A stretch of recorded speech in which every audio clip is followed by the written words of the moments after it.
Hey guys, this is Komail. ये हमारा HTML से रिलेटेड ट्यूटोरियल है। हमारा HTML का बेसिक टू एडवांस कोर्स है। इस वीडियो में हम बात करने वाले हैं हेडिंग टैग के बारे में। हेडिंग टैग क्या है? हेडिंग टैग हम किसी पैराग्राफ का शॉर्ट इन्फॉर्मेशन के लिए लगाते हैं। आपने देखा होगा किसी मैगजीन या न्यूज़पेपर में हर आर्टिकल के लिए अलग सा हेडिंग होता है। HTML में 6 किस्म की हेडिंग होती है: H1, H2, H3, H4, H5 and H6। H1 सबसे बड़ा होता है और सबसे बड़ा हेडिंग होता है। H2 H1 से छोटा होता है। यहाँ पे एग्जाम्पल देखते हैं, जैसे कि यहाँ पर है H1।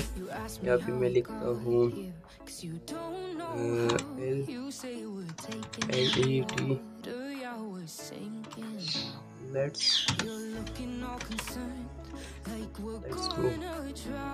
इसी को मैं कई बार कॉपी करता हूँ। H2 H4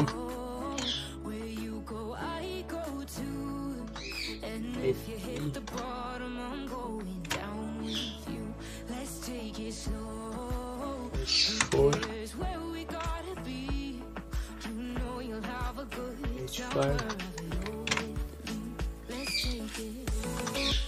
H6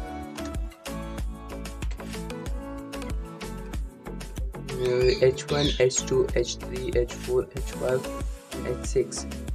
ये कंट्रोल प्लस S, ये सेव हो गया। अब लोड। यहाँ पे आप देख सकते हो जो H1 टैग था उसका टेक्स्ट फॉन्ट साइज सबसे बड़ा है H2 का, H1 से कम है। इसी तरह आप देख सकते हो। आज के लिए इतना ही। मिलते हैं एक नई वीडियो के साथ, एक नए ट्यूटोरियल के साथ। Good luck, bye.